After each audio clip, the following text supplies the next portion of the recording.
If you grew up in Manitoba, you'll remember a time when the forests were more abundant and the fish more plentiful. You'll remember clean water that farmers used for crops, livelihoods and legacies that were tied to the land. Today, many areas of Manitoba are under threat. We need to act. Conservation isn't about shutting down industry or taking land away from communities. It's about balancing the need for clean water and fresh air with the industrial projects that allow our communities to thrive. Without that balance, our children might not grow up with the same fond memories of Manitoba's natural spaces that we have. 3 years ago, Manitoba committed to protect close to 1/3 of its lands and waters by the time the decade is out. It's an ambitious and necessary goal, backed by science and supported by Manitobans.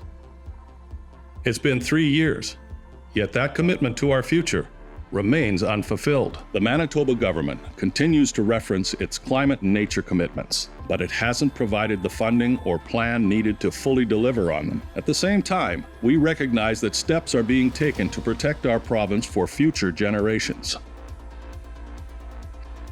The nature we grew up with is at serious risk. As new projects in energy and infrastructure move forward, our province needs a plan that builds alongside these projects. We all need to work together.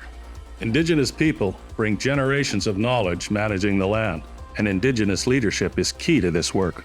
We all care about these natural areas, which we all depend on each day for our well-being, sustenance, livelihoods, and so much more. The Manitoba government has committed to an action plan to protect nature. What we don't know is if it will be backed by the funding required to make it happen. Our province has a chance to lead the nation in balancing nature, culture, and sustainable economic activities. To be the province that turned a once-in-a-generation promise into a plan for the next generation. Manitoba committed.